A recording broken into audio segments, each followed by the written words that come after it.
Hello, everybody, and welcome to this brand new episode of the JEDI Way here on the Outlaw Nation channel. I am the Outlaw John Rook, also known as Rocha Fett, joined as always by Laura Kelly, who is back on stateside here after her trips to Europe and hitting Star Wars Celebration. Laura Kelly, how are you?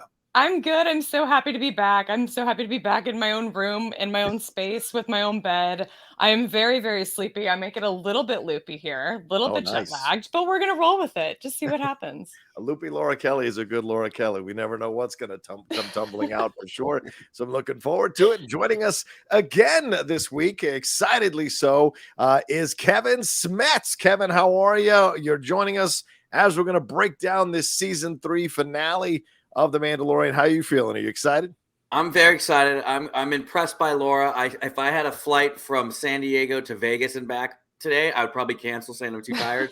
She's literally in the air flying from overseas, and made airtime, and she looks better than me and Rocha put together right now. So that's a fair point. Fair point. Yeah. Fantastic. I'm happy to be here. For that. But yeah, we're going to get into this season finale of The Mandalorian. Not much other Star Wars news has dropped, so we're probably going to focus most of the episode on that, breaking it down. Certainly, there's a lot to talk about in an essentially Return of the Jedi episode that went down here for this episode 8 of season 3, The Return, which really shocked a bunch of us who had nefarious thoughts about what was really going on. And someone, her name is Laura Kelly, kept calling us fools on Twitter for doubting that these Mandalorians would come together. And I have to say, she was absolutely right. When I was doing this, I stayed up till 3 a.m. doing my reaction. I've never done a reaction video for an episode of TV, and I thought this was the one to do it with. And let's see if I'm going to be right on all the twists and turns. No, it was one of these uplifting, powerful, strong episodes of Star Wars television with a very strong message about coming together from various points of views and various walks of life to overcome somebody who is very much caught up in having a dictator point of view and creating other versions of himself so he can enact the dictator point of view all over the galaxy. So let's start off there. Laura, your overall thoughts. I know you saw this on the plane. I'm sure you saw it more than once already. What are your thoughts on this season 3, episode 8 finale of The Mandalorian?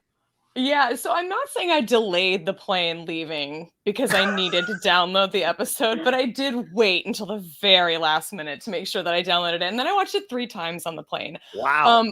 I absolutely loved this episode. I knew I was going to love this episode because I, for the most part, have enjoyed this season overall.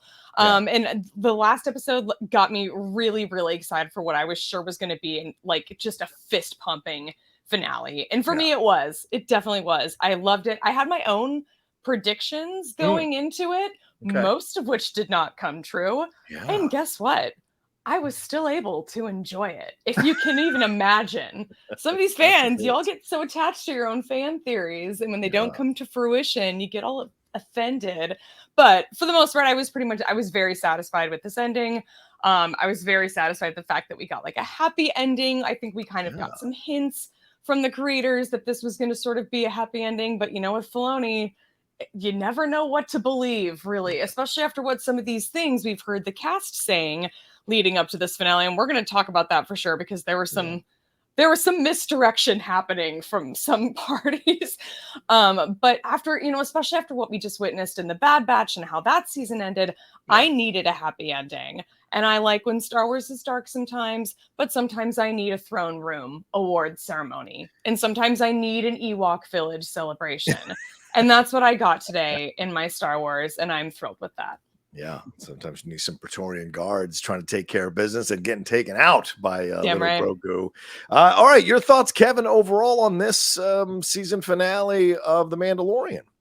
I got to say, first of all, this is why I should never be on a jury, because I would be a bad jury mate, because I'm thinking everybody was a traitor and everybody turned out to be okay. And that's okay too, by the way. But that's why you would never want to have me on an 8-person jury or whatever, deciding someone's fate, because I'm just Mr. Paranoia, I guess. But overall, yeah, it was great. You know, it reminds me of like all of these theories, and we were talking about it last week, and like on Twitter, and everybody's talking about who's the traitor and who's going to be the cameo. And it reminds me of like wrestling, and Rocha for sure knows this. I don't know, Laura, if you're big into wrestling, but like leading into WrestleMania, like everybody has their theories of like Stone Cold's going to show up and stun the Miz, and at the end CM Punk's going to show up at the top of the ramp and all these things. And then if you just have a WrestleMania where it was just good wrestling matches and everything, like there's a bunch of 5-star matches, and you go away from that show happy. That's how I felt with the finale. Like, did we want to see Thrawn at the end? Yes. I never thought that we'd see Ahsoka or Luke or any of that, but did maybe a tease of Thrawn to tease the next episode or the next series would be cool? Yeah, but do we need it? No. The episode, like you said, Return of the Jedi, sometimes you need a happy ending. Dude, we had flying Mandalorians in jetpacks. Like, I dreamed of that my whole life as in live action, seeing Bo-Katan with the darksaber. So for me, overall, I just thought it was good. And it even like literally almost wraps the episode up with like a nice little, you know, like a nice little bow. And sometimes it's good to have a happy ending. None of us know where it's going to go next, right? So that's kind of cool. We're not expecting anything. There's nothing that's been led, or we're like, oh, it's just going to lead to this. Like they kind of leave it open-ended where like they could literally end the series right now. And it would, if they wanted to, or can go on and do, you know, go back to old school adventures with Grogu and Mando. So all in all, I liked it. And I just thought like sometimes you could have a good wrestling show with good wrestling. You don't need all of the cameos and run-ins and secrets and pop-ups and stuff like that. So again, though, I was way off. I thought Armor would for sure, but you know, where would they find that time in the runtime that they were given? Like to have her, then she'd have a speech of why she did it. And maybe that's not congruent with Mandalorian culture. So I'm kind of glad that I was wrong. Yeah. Yeah. I was surprised when I was watching it. I'll be honest with you. Yeah. Because I'm like, they picked up right where they left off, and you saw the further embracing of Bo-Katan, of embracing being the leader again. And, you know, leading the Mandalorians and making sure they're safe, leading her old night owl companions as well. And you're seeing and people who were complaining about Djarin not having a central focus through a majority of the season, he had a central focus in this episode with his own storyline and what he was turning into. Some people called it Daredevil. I called it Din Wick, or whatever you want to say, because he felt like way he was kicking so much ass throughout this entire episode.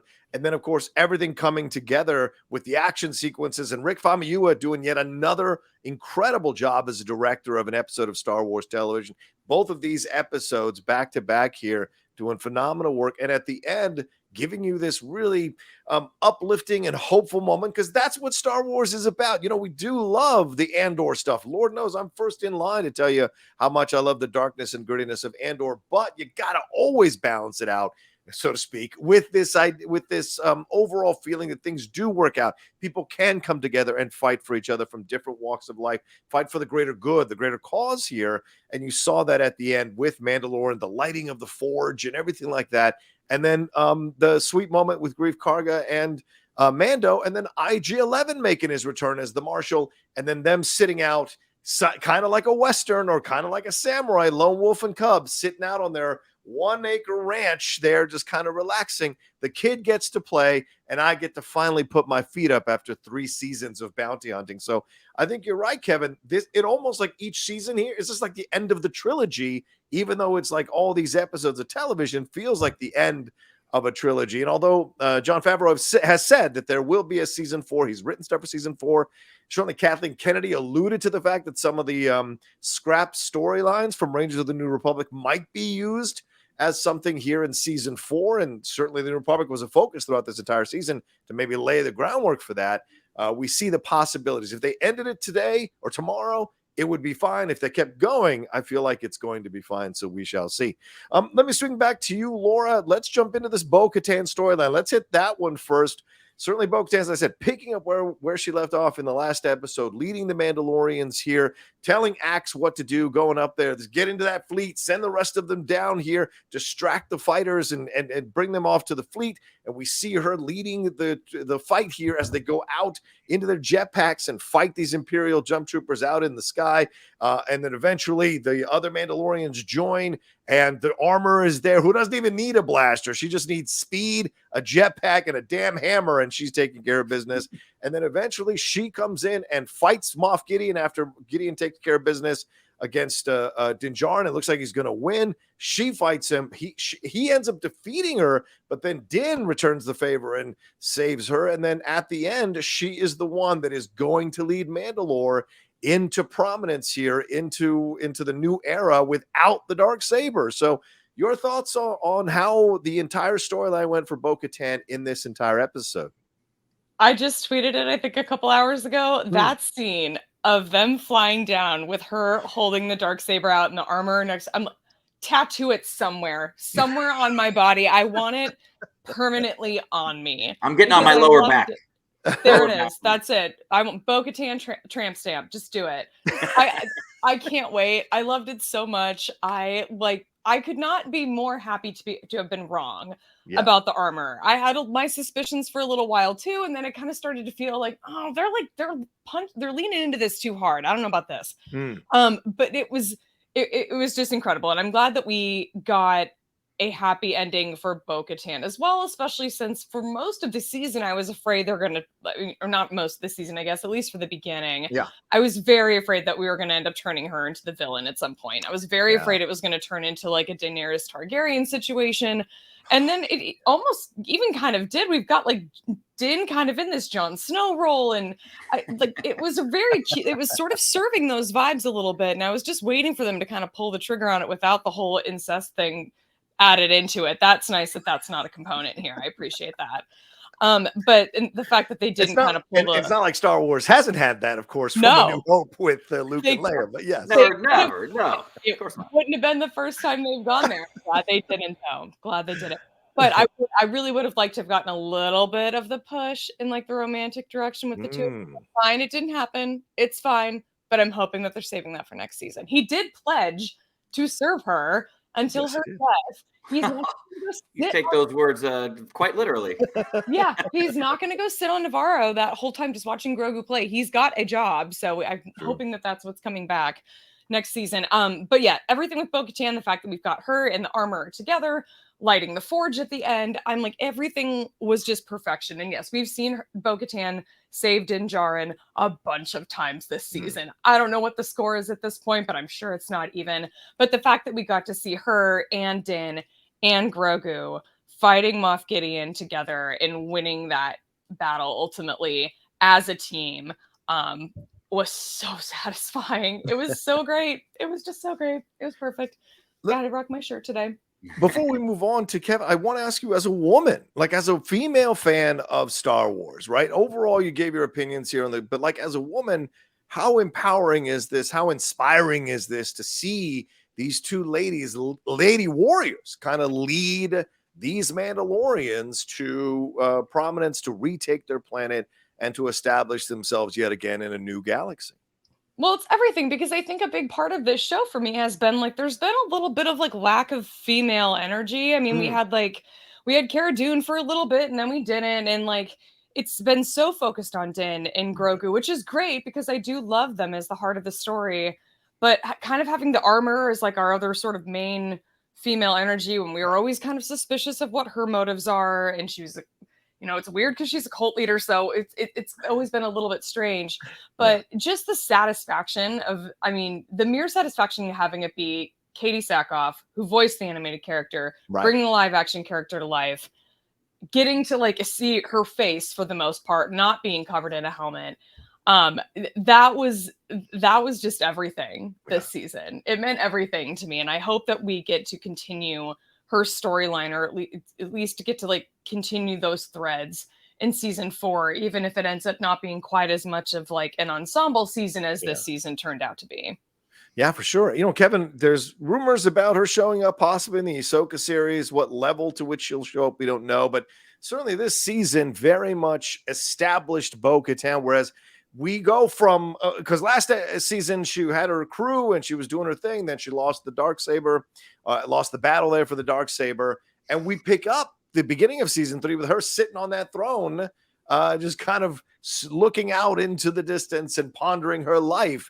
And look at what happened through this whole season 3 here of The Mandalorian, where she ends up at the end no longer needing the Darksaber and leading the Mandalorians into a new future as they essentially repopulate the planet and using the Night Owl's logic and abilities to farm land, bring vegetation back up onto the surface. So what do you think about her journey here in this particular episode, ending up with her being in charge of, or being the leader at Mandalore again? I think it was great, and I think it was the right call to destroy the Darksaber finally. Like, you don't have to have that hanging over everyone's head. I think it would have been cool. Like, in fact, I was expecting it, but it didn't happen. But I'm not mad it didn't happen. But you know, like at the end of Deathly Hallows Part 3, Harry Potter has the Elder One, and he's the one to be like, I don't need it anymore. I don't need these headaches. It would have been cool if, like, when he's like, you need the Elder One, or you not Elder One, you need the Darksaber to beat me. If she straight up like destroyed it right in front of Gideon, and Gideon was like, what? And then she's like, together, Mandalore, you know. But you know, that's all my headcanon. But the fact is, her being able, like, it was such good timing though. Like, it gets destroyed, and then she's like, but Mandalorians are stronger, and that's when Din shows up with Grogu. It was chef's kiss for that part. But her overall, like, I kind of don't want to see her anymore until the movie. Like, the movie is really? like, like, here's my idea. Right, you don't want to see too much of these people because you want the movie to be special, right? Even it felt like the end of the series. It's not probably, but even if we didn't see Din and Grogu, except maybe once or twice on Ahsoka or any of these shows, but if it was all like, okay, we've set the table now for this movie that everybody's going to come out in throngs, and just imagine that crowd reaction when Bo-Katan shows up in the movie when they're, you know, it's going to be basically the Avengers of the Filoniverse, right? So. I like that her story's all wrapped up. I don't know what, I mean, it would be great if she would be there as like a help for Ahsoka, especially, and then you have Sabine in the mix too. So, but I was really satisfied with the ending for her. And I love that she leads, and I love that she gets the idea that the Mandalorians are stronger together, and she got everybody, even the armor on board.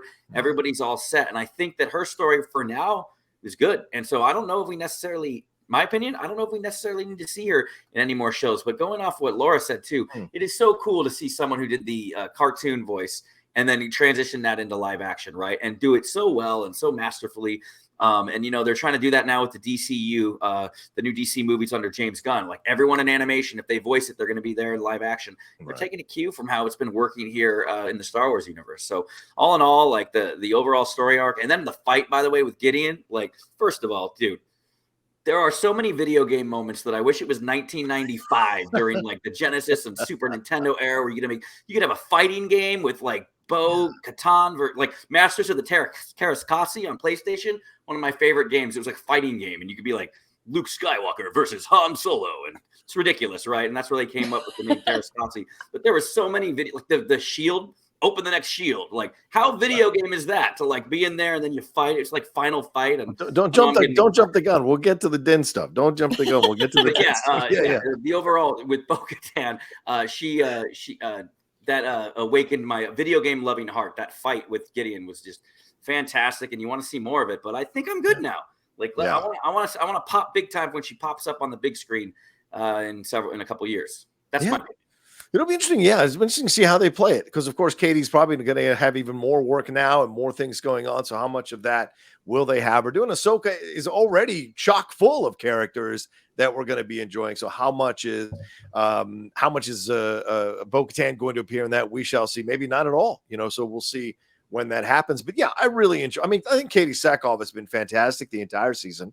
Really bringing this character to life, showing the level. Certainly, for those who don't remember Battlestar Galactica, she was fantastic in that show, with the different levels and the different places she'd go to, and the layers she brought to that character. So bringing her in to do it live action, as we saw last season, but then really this season, and seeing the journey she's on. This is a woman who's lost her night owls, lost her kingdom, lost her people, lost her sister, and then is sitting on that throne because she's lost the Darksaber.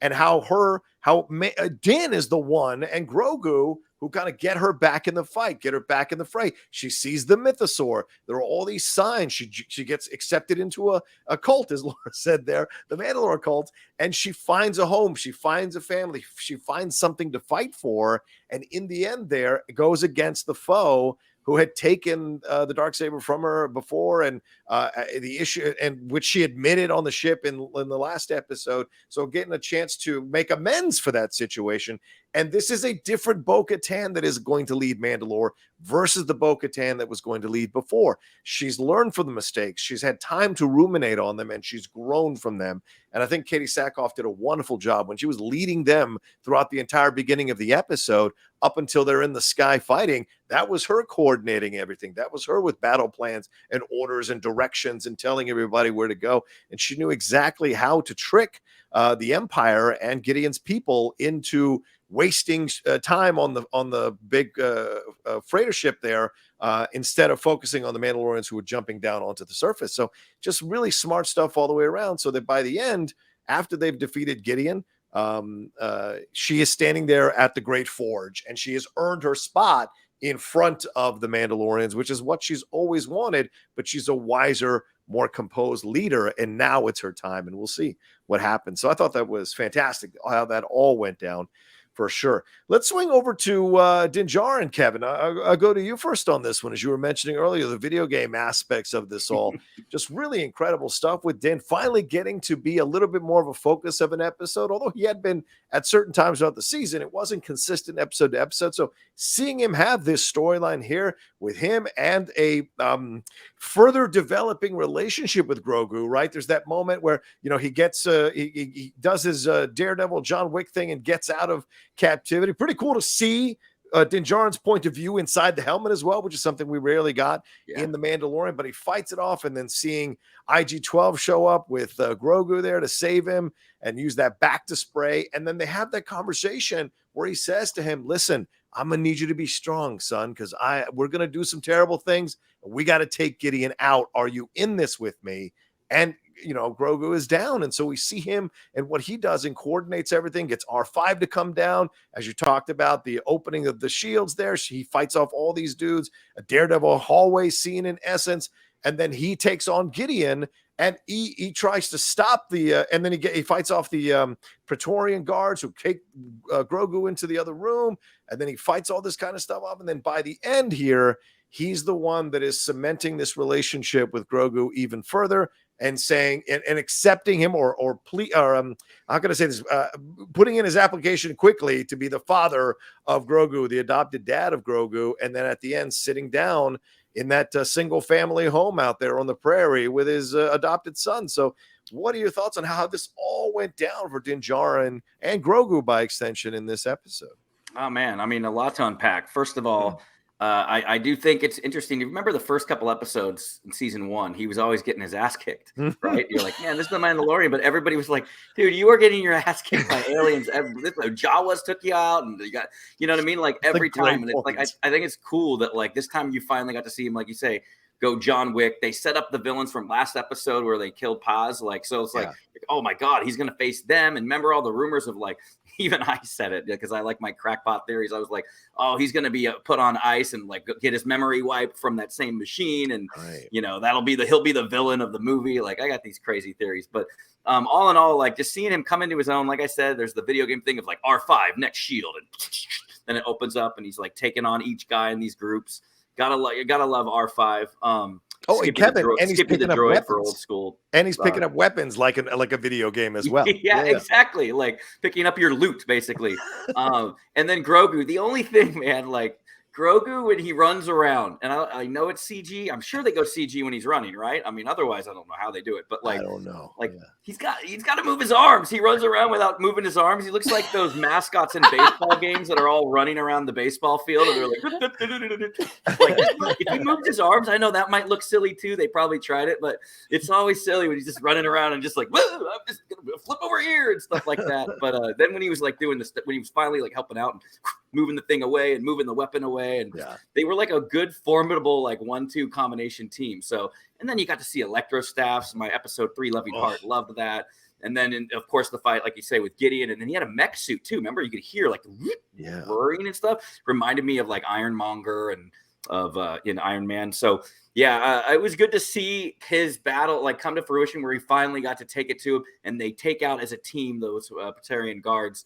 And he didn't get his ass kicked again. Like you said, like Bo-Katan saved him how many times? And then there was one episode, it was like 3 times in a row. It's like, finally he said, no, look, we're going to do it. And what a great cold open. I think that's right before the logo where he's like, we're going to do this. We're going to take out Gideon. You ready? And he's like, yeah, and there's like boom to the logo, and it was a different kind of opening theme, like a little more robust with orchestra and stuff. So yeah, goosebumps. I got goosebumps just thinking about it. So yeah.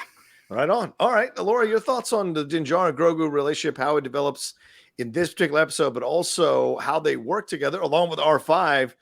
Great callbacks there to almost A New Hope and his time in the Rebel Alliance. How they all work together to lead to that moment there at the end where he's sitting there as the new dad of Grogu. Oh God, that was so cute. All I could think about through all this R5 stuff was how far Din Djarin has come in terms of droids.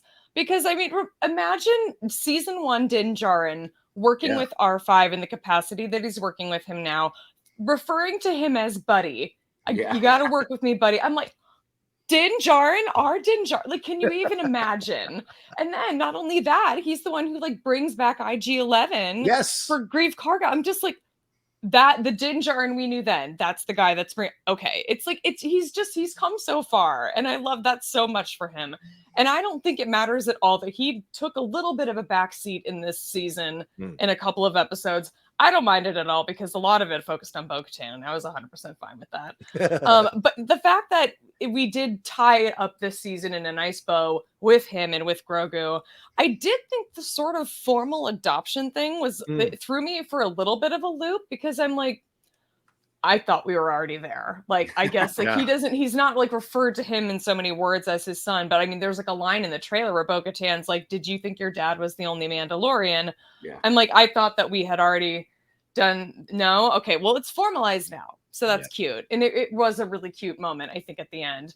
And yeah, the fact that they were the ones just kind of kicking back and relaxing on Navarro and their little getting ready to go on more adventures for Carson Teva, that they've now sort of opened up their mission to be part of the bigger New Republic mission, part of the bigger galaxy, and part of, working for the greater good, I think is going to be a really fun transition into next season, because hopefully we'll get a little bit more of that sort of season 1 feel that that I think a lot of fans are kind of missing, where it was kind of I feel like a lot of people complained of the mission of the week, but now people are missing it. I don't know, Star Wars. What do you want, Star Wars fans? What do you want? Make a decision or don't. It's fine. We've got plenty of time to decide what we want out of season 4, since they haven't even started filming yet. Yeah. So what you want? Yeah, your thoughts, Kevin. Carson Teva. You didn't talk about that there in the bar there on Adelphi. The conversation, which it seemed a little weird and wonky. The conversation didn't quite feel as pure as what he's had before with like Zeb, or what he had with Tim Meadows' character. This one felt a little kind of like tacked on, so it was weird. What did you think about this conversation with Carson Teva in the bar, and the fact that he is going to be willing to work under the radar, so to speak, or under the table for Carson and on the Outer Rim there, and working with the New Republic? I couldn't help but I saw Dave Filoni in the background, and then I lost control. Like, there he is with his hat. At least take the hat off, Dave. But yeah, that was good. I mean, it does feel like it's setting up, what's going to be to come, and like what they were going to take over for the Rangers of the Old Republic. So, I was hoping that Zeb would pop up there again, but that's just I think that would probably be overkill. But yeah, overall, I think it's because you can't have Mandalorian going out and now like hunting down people that owe Jabba or Hutt money and killing them for sport. He's got to be he wants to do things that are for the good of the galaxy. So I think that is a turn too, like a little bit of because earlier on he didn't really respect them in the New Republic and stuff, and now he wants to do help for them. So again, it's little subtle things like that I think improve the overall arc for our friend Din.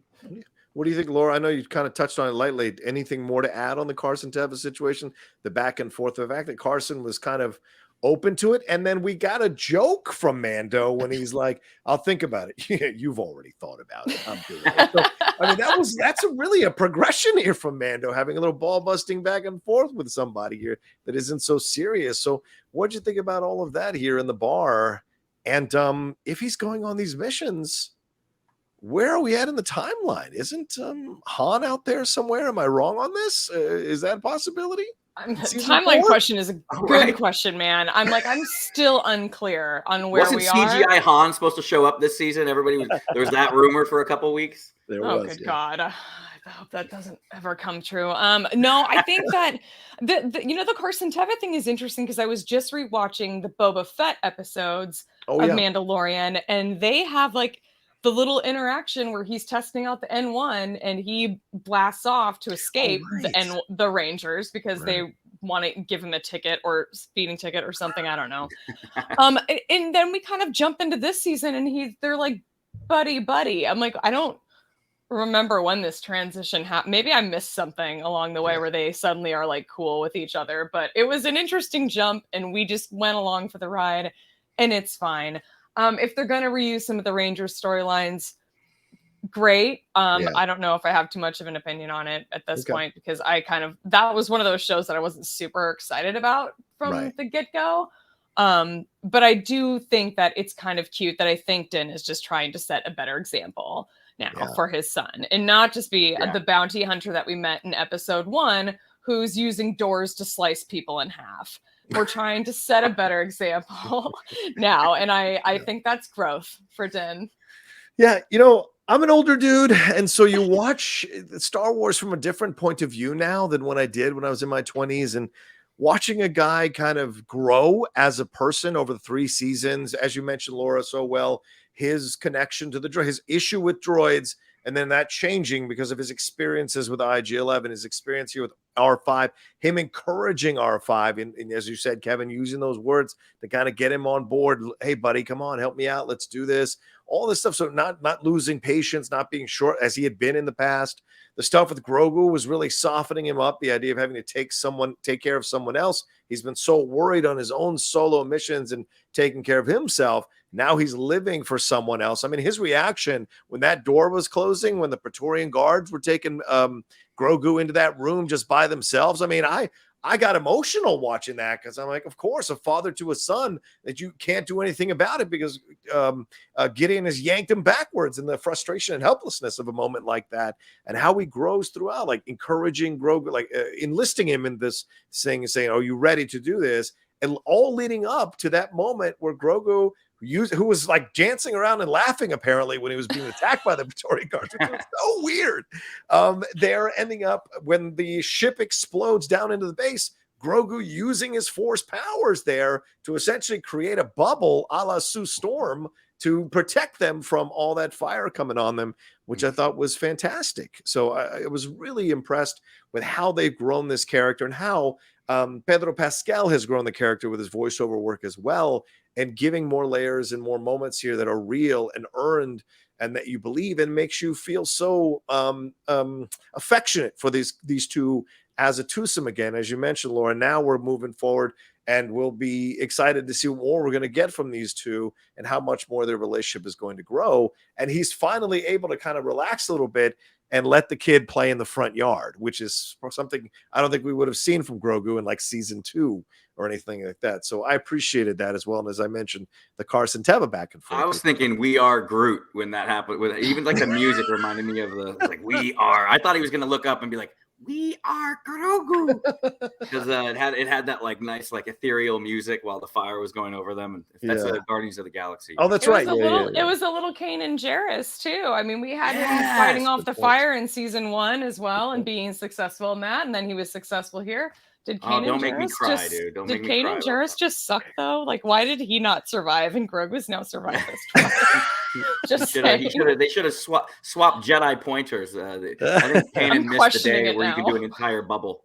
I feel like that's Luke that taught him that. So That's true. There's a lot of that coming through with him. So it was great to see him do that, and the power here between the two of them. So we'll see what happens in season 4 and what's going to go down. Because certainly, as Laura mentioned, there were a lot of conversations that were a bit misdirection, a bit red herring type stuff, which we'll get into in a little bit. But so we'll see what this all leads to, if there is going to be a season 4, if he is going to come back, if this is the further adventures of Grogu and Din in season 4, we shall see, but I'm looking forward to it. All right, let's take a quick break and we'll jump into a couple more storylines right after this.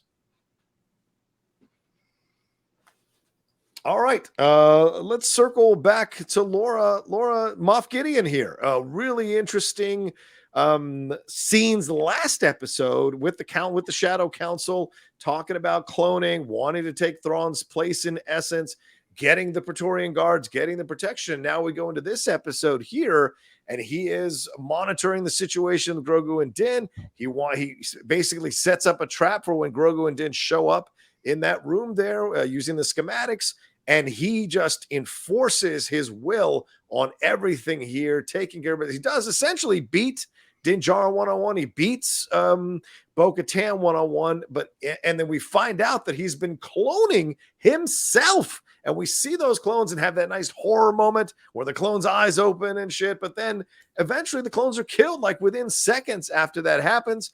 And you see the anger and the frustration from a different kind of father, that his children have been killed by another father here in this situation, and the anger and the frustration. And he was essentially creating super soldiers. These were going to be clones like him that could use the Force. That's what he wanted to get. That's why he wanted to get Grogu. So in the end, he is burnt. We didn't see a body in Star Wars, so who knows? But what do you think about how this all went down? And I saw someone post a funny theory about he didn't have a mustache and he had a mustache when he was Moff. So is this one of his clones who died and not Moff Gideon? So a lot of questions. What are your thoughts on how this all went down with Moff Gideon? Was this a satisfying ending to a villain that has been, the main villain, overarching villain over 3 seasons? I want it to be a satisfying ending for this villain because I don't want this villain coming back. I guess he could. We've seen crispy villains get burned and come back, but like, I just don't think we need to see it again.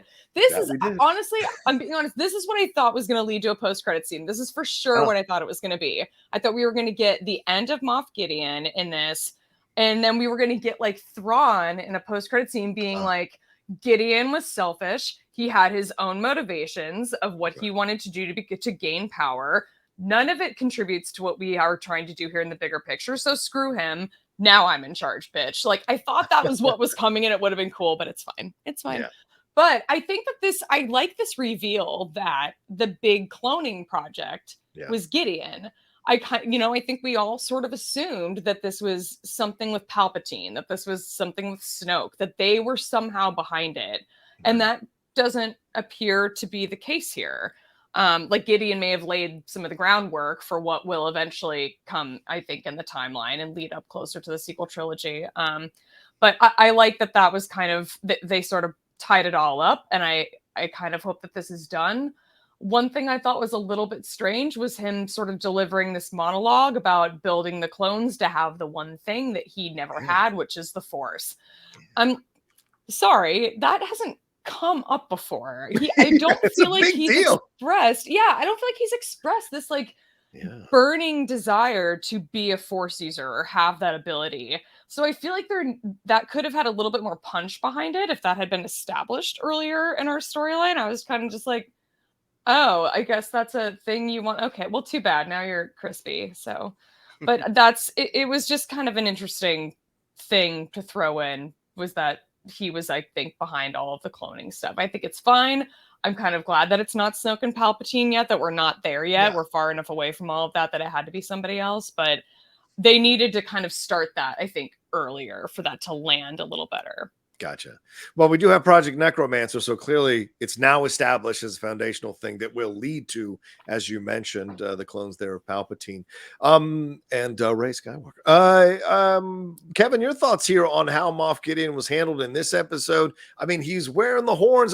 I saw someone say that he was essentially trying to replace Darth Maul, which had not even occurred to me in any way, shape, or form, but that kind of maybe tracks. So what did you think about how they handled Din in this episode? And I'm sorry, not Din, Gideon. And are you satisfied with the way he went out in a blaze, literally, of glory? Yeah, I hope he's gone for good. You don't want too many villains always coming back, because then you'll never respect the kill. And so I'm really hoping that this is kind of the death knell for him. The music played whenever he was around was good too. So shout out to the composer of this show. The name is escaping me right now. Is it kind of Joseph Shirley and Ludwig Göransson? It may have been Ludwig when he did the initial theme. Oh wow, yeah, great. Come on, how many of us were looking closely at the in the clone chambers to try to see Snoke's Come on, we all were. We 100%. were all looking for Kino Loy. Kino Loy was somewhere in one of those bats. I didn't know it. But yeah, like I said, and I said this last week. I think I just think that this show, and I think the Filoniverse is doing a good job of being the bridge between the Return of the Jedi and the sequel trilogy. A lot of people had problems with the sequel trilogy. Some things came out of nowhere and stuff. And like this is doing for the sequel trilogy what, like I said, the Clone Wars I felt did a lot for the prequel trilogy, letting things flesh out. Some of us weren't happy that Revenge of the Sith only had one Battle of the Clone Wars, so then we saw none of the Clone Wars. Well, now we have several seasons of the Clone Wars, and I feel really satisfied for that. So doing this in the earliest stages of the clones and stuff like that, leading up to that famous line that Poe Dameron says that somehow Palpatine returned. I think they're doing a good bridge. For me, I think that with Gideon, I think it's time to say move on. And I think Thrawn will be the next big bad. I think isn't the point of Thrawn he's missing, right? So we don't even know where he is. So like half of me when I was like, maybe we'll see Thrawn, I'm like, but then again, like I bet you the first couple episodes of Ahsoka, we're not going to see him. Like it's going to be like a race against time. Like who can get to Ezra first, who can get to Thrawn first, right? So maybe that would have spoiled it, but I agree with Laura. Like I think it's time to Gideon, you had your place, you had your nice, cool Darth Vader style armor, you had your own theme, and you went out literally in a blaze of glory. It's time for the next villain. Yeah, does Elia Kane take his spot? Does she now ascend if they go into a season 4 with her still kind of hanging around the New Republic, working for Tim Meadows' incompetent butt there in that department? Does she end up becoming someone who now kind of takes center stage, Katie O'Brien, in replacing Gideon, or in losing her protector? Does she now kind of recede back into the background and goes along with everything that's happening? What do you guys think will happen to that? Oh, that's a really good question. I didn't even get any thought to that because I'm like, we don't have really any idea what her actual motivation is. Like she was just reporting to Gideon. Like we don't have any other background on who she is or what could be motivating her to do what she did to Dr. Pershing besides following Gideon's orders. So your guess is as good as mine. What about you, Kevin?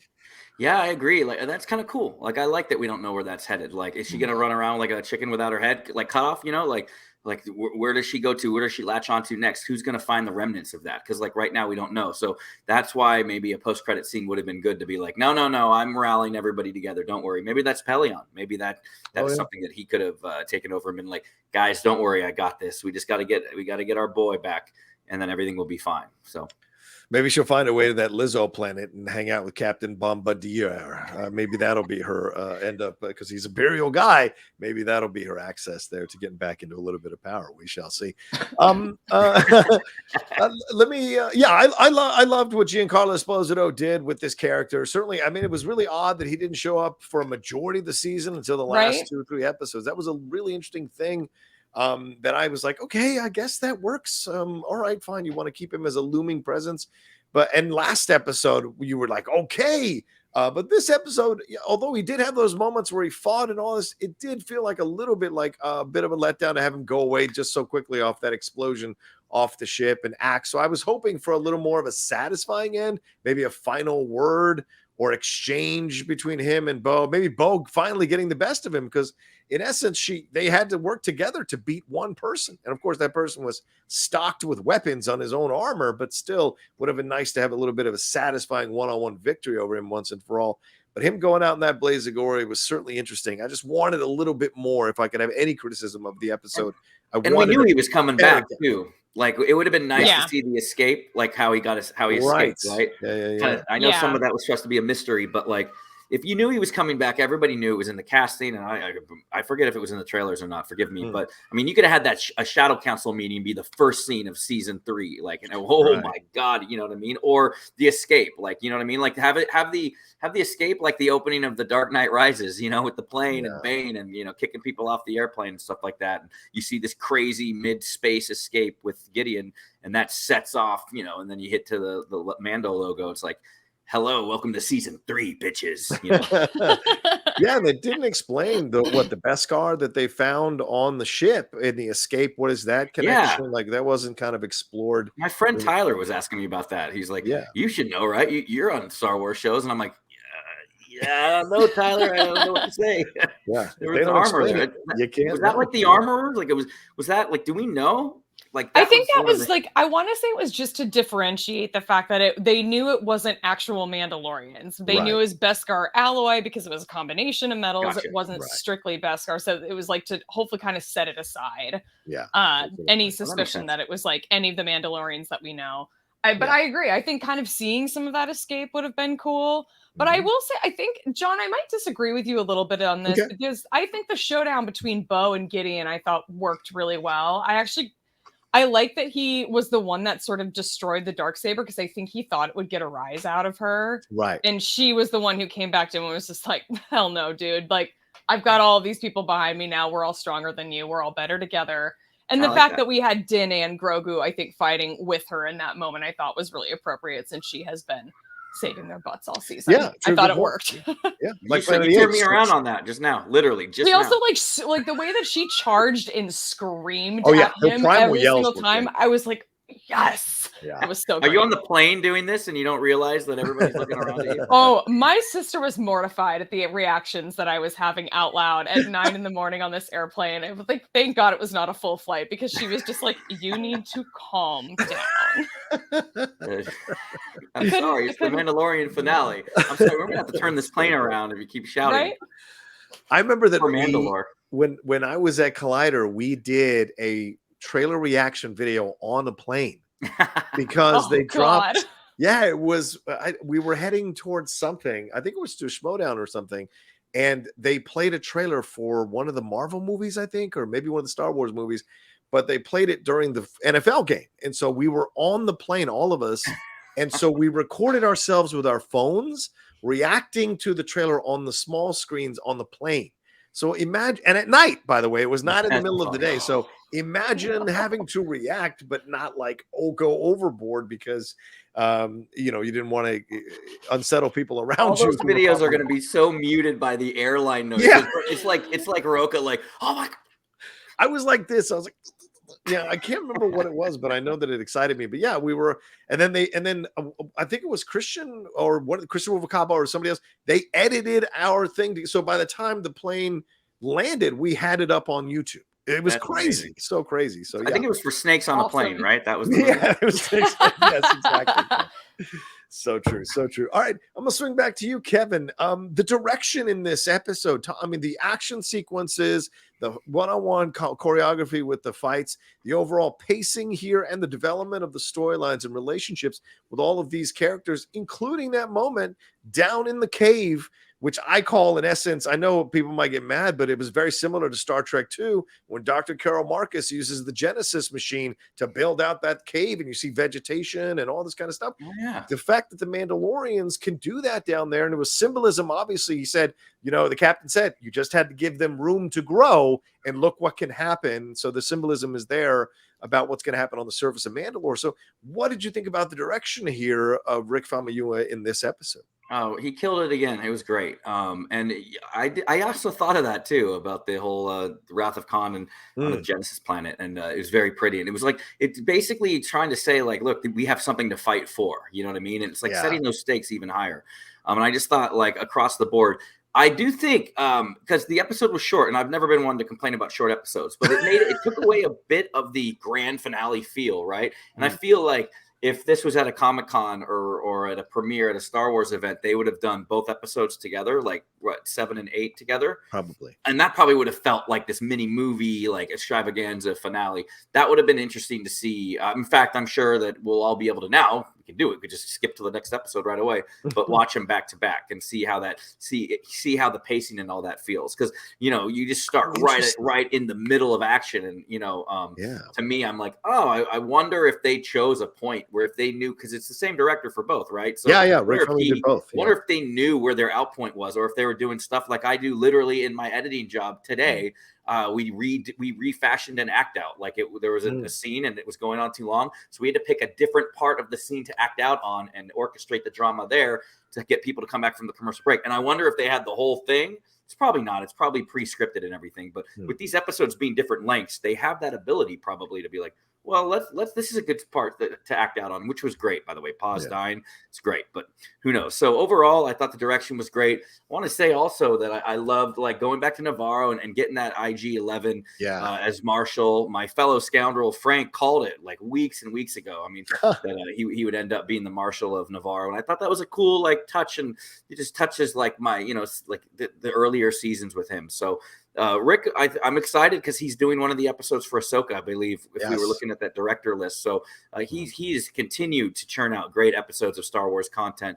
And I just even love like how he did the TIE interceptors, like how they're hanging like bats. And like the original designer of the interceptor said they designed them to look like bats. So now you're seeing them in like the bat cave, and then they just drop down and fly, which I thought was really cool too. And those are little things that I think that the director paid a good attention to, and then again, overall with the music, and then being able to pause for a moment and have these like quick moments with Din and Grogu and stuff before going big into the big grandiose thing again. I think it was a very satisfying finale. You know what I mean?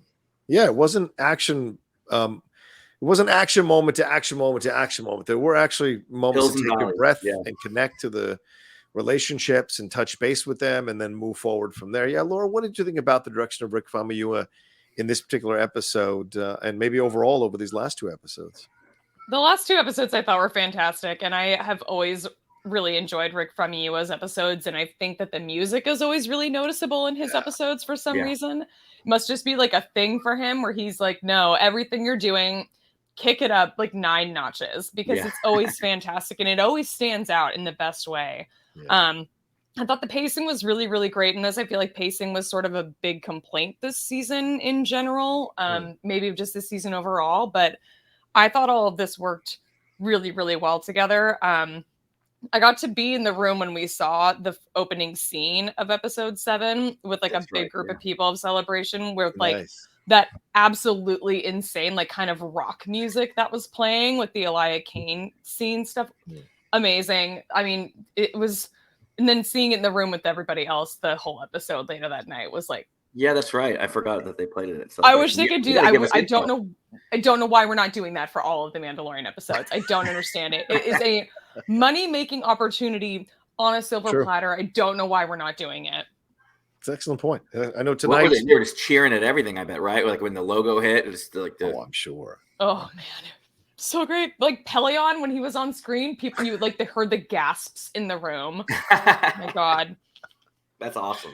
That's so funny you say that. Last night after I watched the finale, the first time, I went on YouTube because I was still wired from being up that late at night, and I watched a few trailer reactions of Star Wars fans seeing the trailers as in public, like downtown Disney at Star Wars Celebration. It's really incredible. It's really incredible to watch from a distance as you watch people reacting to these moments in real time at that time. And certainly the Chewie we're home line. I mean, don't even get me snaps started. Everybody in half, right? I mean, it's just incredible to watch that. So so it's so much fun to have that. And I think Rick did a wonderful job directing this episode. Certainly the last episode is the one that, kind of like we see with Games of Thrones. It's that penultimate episode that is the one you want to talk about. But this one, I think, did a really nice job with the pacing, as you mentioned, Laura, the action sequences. I mean, I never thought I'd see that stuff in the sky. That was just phenomenal stuff. And even having it in the background while Din and Bo and Grogu are fighting Moff Gideon, I thought was genius, which I didn't even notice till my second watch of the episode. Them just kind of zipping around back there like it's no big deal. I was like, oh my God, this is so genius. The camera, the usage was great here. The cinematography was fantastic. The pacing, the wipes when he needed to use the wipes that are standard Star Wars stuff, I thought was great in how he did all of that. So it left, and even that, he earned that little like Looney Tunes ending or whatever, the circle there. He earned it because of the great direction throughout the entire sequence. And sometimes it's tough to shoot those one-on-one battles or one-on-3 battles, and I thought he did a nice job with the camera shooting those fights, whether it was him or second unit directors. They worked really well to get you into the mood of those fights for sure. Also, judging all the fight scenes together, like, and being able to intercut, like, you know, there are some movies that will fail spectacularly at it. It's like, you're going away at the worst time. And like, he managed to do it where like, you're like, oh, you don't feel like you're missing. Like you've seen that little segment enough. And then it's going, and then shout out to Axe, by the way, taking that whole ship and flying it down and doing what Captain America should have done, which is shoot a thing out the window and jump out the window so you can make that dance date for Peggy Carter, who waited for you for 50 damn years. Jump right out. Axe just flew right out and crashed that thing just fine. Sorry. You know what? I feel a little strongly about that, don't I? You gotta have the tragedy of that. What's wrong with you? Come on. All right, let me swing back here as we wrap up our review. Laura, I 2 questions, and Kevin, I'll go to you after that. Overall thoughts on this season, and what do you anticipate, or what is a guess prediction you might have for season 4? What are your thoughts here? We didn't get helmetless Din this season. We didn't. We had 0 Pedro FaceTime, and I don't care for that at all. So I would like to go back to that. I'm sure it was just scheduling. I get it. But I would like to go back to getting a little bit of the FaceTime. Most of this season for me was a win. And I know it wasn't the case for a lot of people, especially that Jack Black Lizzo episode. I loved that episode. I like bright, colorful Star Wars, and it doesn't work for everybody, but it worked for me. Andor didn't work for me, and it worked for some people. Some things work for some people, and some don't. That's just the way it is. For most of the part, this season worked for me because so much of it was teaming up of Bo-Katan and Din Djarin, and that worked for me in a lot of ways. And I'm a little bit afraid that, like, instead of leaning into that and seeing where it goes, that they're gonna like back off of it next season. But I want to stay with like Bo-Katan and see how like her and the armor and how they're like working together to kind of like reunite their tribes in Mandalore, bring more of the Mandalorians that are in exile. And it sounds like Din is going to be like out bounty hunting. So I'll be really curious to see how we're balancing that, who we're bringing back and who we're not.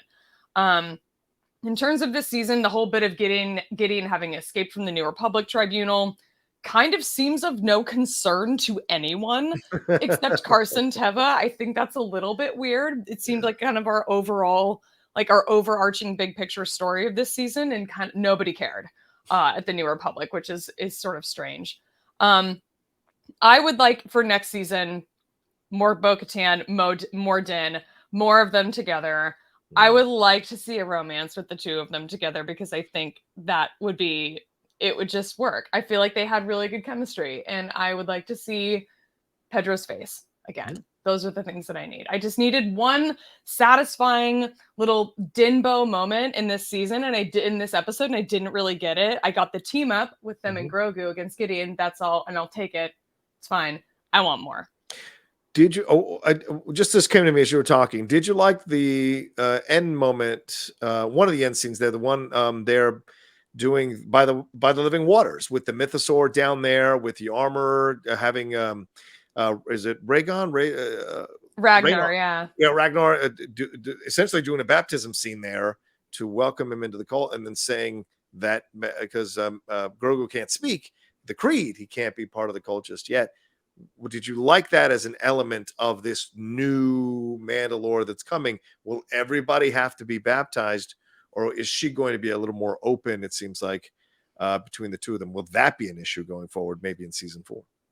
I wonder if it'll be a thing where they are wanting to baptize everyone, or if it was really just a plot device where we were bookending the season with Ragnar's baptism, since he didn't actually finish episode 1. It got interrupted. So I think that was more of what they were doing. I wish Bo had her helmet off in that season when Grogu like looks over at her when Din's walking by and she nods, and I'm just like, no, I just wanted to see her face. I get why they didn't. I get it because they're doing the whole baptism thing with the helmet. That's fine. But it just would have been cute. Yeah, I agree. And this time the underground sea creatures or underwater sea creatures stayed underwater instead of coming up and ruining the baptism. And the fact that Grogu sensed him down there, like, that was interesting. Yeah. Kevin, your thoughts here on the overall season 3, and then what do you anticipate for season 4, or any predictions you could think for season 4? We got 2 words: Keller and Beck, dude. So for me, just so satisfying to see that, and just seeing the outpouring of love that he got.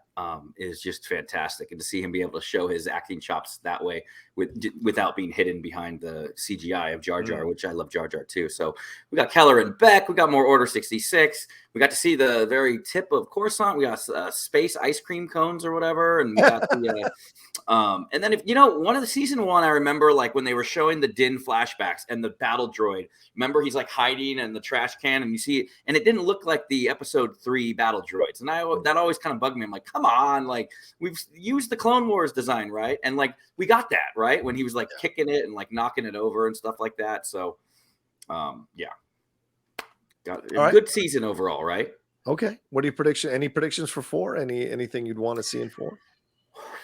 I mean, I think they'll probably go back to the old school style of, you know, like the missions and stuff like that. And I think that they'll kind of wander around for a little bit until some big, if it happened, it just depends on if it's happening before the movie. Do we know if it's before the movie or?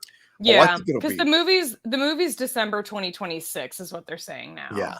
And it's supposed to wrap up both his storyline and Ahsoka's storyline. Gotcha. So, yeah, I mean, I think that going back to true form, the whole Din Djarin thing, and everybody was worried about Pedro Pascal, and like the reason they showed his face in that season was so we can get paid not as a voiceover actor. Like all of that just should get thrown out the window. Like, and you know, that he clearly has a love for the character. I hope that if these rumors behind the scenes are true, that they kind of all get back on the same page, because they make some really good, awesome storytelling for Star Wars. And you know, it's going to be good, though. Absence makes the heart go fonder. So I'm kind of looking forward to now moving on from this and seeing what greatness is about to come here in the summer with Ahsoka. Yeah.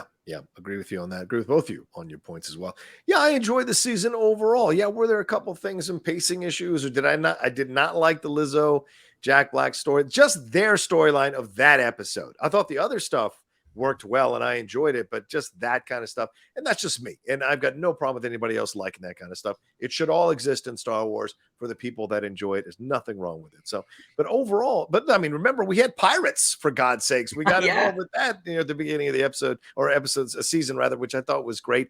But seeing Grief Karga, seeing how Navarro has changed, seeing how he's grown, and having just that one moment with him and Djarin near the end of the finale there, I thought was really sweet and powerful and strong. Made me feel like warm, which I wasn't always going to see from. I didn't know I was going to see that from Grief Karga, and how he's grown, and how the entire universe has grown over these 3 seasons. I think it's been so wonderful to see, and I've enjoyed this particular season for more of the Bo-Katan stuff, because I love KATEE Sackhoff. I love that character, so getting to see her being highlighted more, getting to see that, hey, just because everything you lose everything, it doesn't mean you can't fight your way back to the top. There is a way back. You've just got to dial in again. You've got to ante up again and take a shot and see what can happen and find a new community, find a new family. Star Wars is very big about found family. So this is what happened. And so seeing that progression, I thought, was really great as well. So yeah, Din had to take a little bit of a back seat. You know what? He can deal with it. You have 2 seasons of him to enjoy. So let Bo-Katan come to the front here. And now we're back to Din and Grogu going on their adventures. This is the journey we had to go on. And we'll see what happens in season 4. I mean, my headcanon goes Alden Ehrenreich back as Solo, Donald Glover back as Lando in some way. I mean, these are possibilities. The money is there. So let's see, can you make it happen? Because they sure as shit spent a lot of money on this finale. Those sequences were cinematic, for God's sakes, that we saw throughout this finale. So they've got the money. And I think except for Grogu's arms. They didn't spend money on Grogu's arms. Be careful. They might make him run like the Flash. You don't want to see that. So you got to make cuts somewhere, okay? we don't have a budget for Grogu's arms. We just have to keep them still. And I hate to break it to Laura, but I think it's going to be Axe and Bo-Katan who get together. Oh, I hate to get out. I mean, I'm just saying. Mm-hmm. They kept him alive for a reason. He ain't with Costco. And they both can take their helmets off. That would be a big selling point for me if I'm Bo-Katan. That's true. Take your helmet off. I just think it's going to be Axe and Bo. That's my opinion. We got to go around the corner and eat around the boulder. I can't look at my own wife's face. Okay, go ahead. Din's going to settle down with a nice Navarro. They'll make it work. They will make it work. All right, well, there you go. Thank you all so much for joining us for this spoiler review. And thank you for joining us almost weekly, for these spoiler reviews of The Mandalorian. We've appreciated madly. And certainly a big shout out to Kevin Smets for joining us for a majority of these reviews. Thank you, Kevin. We appreciate it very, very much. Where can they find you, brother, and all the stuff you got going on? Yeah, you can find me at Kev Smets right here. Also, I'm part of a Star Wars podcast called called Scoundrels Inc. And you can find us on at Scoundrels_Inc. And yeah, I'm joined by 3 other knuckleheads, and we talk about all sorts of great Star Wars. That's Brandon Hanna, Sean Solly, and Frank Janish, and we talk about the galaxy far, far away. I'm a little far away from them now, so I get in on a lot of the online streams that we can and stuff like that. But I'm sure they're going to be talking about the Mandalorian finale too, so you can check them out over there. And then for me and my KOTOR stuff, you just find if you just go to revantrilogy.com, you'll go right to my YouTube channel. I do a bunch of machinima movies about Knights of the Old Republic. That's for another story. I could be here for 20 minutes talking about it, so I'll just cut it at that. And also say to get checked early, smash cancer. If you see any symptoms or anything like that, don't hesitate. You can write private message me, DM me if you ever have any questions about it. It's time to smash cancer. And I just found out good news from a friend that was dealing with it, that they do not need to receive chemo. They have it. They got to do radiation, but they don't have to do chemo. So sometimes there can be good news in a sea of bad news. So other than that, thanks for having me on. I love you guys. I want to hear more Laura Kelly celebration stories. I hope that's next week. Yeah, that's can't wait. We'll definitely do that. I mean, we're over an hour here, so we should wrap. But yes, definitely next week we'll have some Laura Kelly celebration stories, which would be great. And speaking of Laura Kelly, Laura, another fantastic episode. Great to see you. Thanks for taking time. We know you landed today stateside, so that for you to stay awake for us and hang out with us and do the review means the world. You know how much I respect you, and I really deeply appreciate you taking the time to do this. Please let people know where they can find you and everything you got going on. Yeah, thank you so much for having me. I would have hated to have missed the finale of this season because I really did love most of the season of this show. Thank you for working around my flight schedule. Of course. If you want to come find me on Twitter, you can find me at shutup_Laura and the same handle on Instagram. And the show that I host with my friend Alice is called Forced Toast to Star Wars Happy Hour. And she and I just drink wine and talk about Star Wars. That's on Twitter at Forced Toast Pod. She and I will be catching up on Star Wars Celebration announcements, the last few episodes of The Mandalorian, and then soon we will be discussing the High Republic Cataclysm. If you're up to date on your reading, if you're not, get caught up because that book rocks. There you go. Get caught up, John. Please. Oh, please. All my free time. Let me jump into that.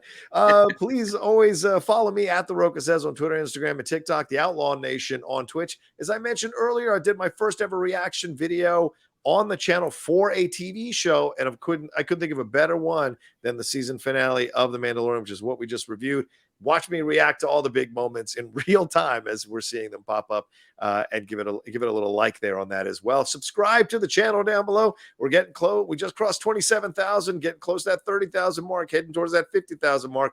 Help us get there, please. We would appreciate it madly. And yeah, look out for all the other stuff that's happening on the Outlaw Nation over the next few days as well. Some more reviews and shows popping up, and the hot mic, of course, at 4 p.m. PT tomorrow. Jeff, you're going to have some things to answer for. Some of your predictions, son. I'm definitely going to grill him pretty hard about some of his predictions, considering what happened in the finale of this episode. Laura, what do we have to tell him? We have to tell him to always remember your focus determines your reality.